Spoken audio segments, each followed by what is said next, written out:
Buddhist होता आलं नसतं आणि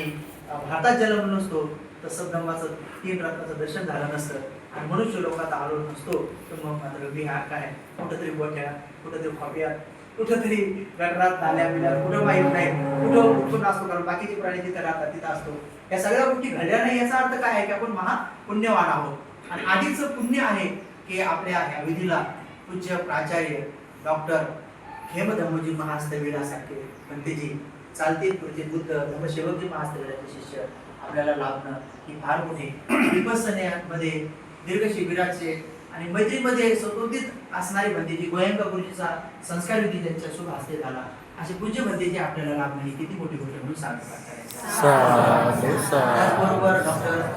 प्राध्यापक एम सत्यपालजी महाराज ज्यांना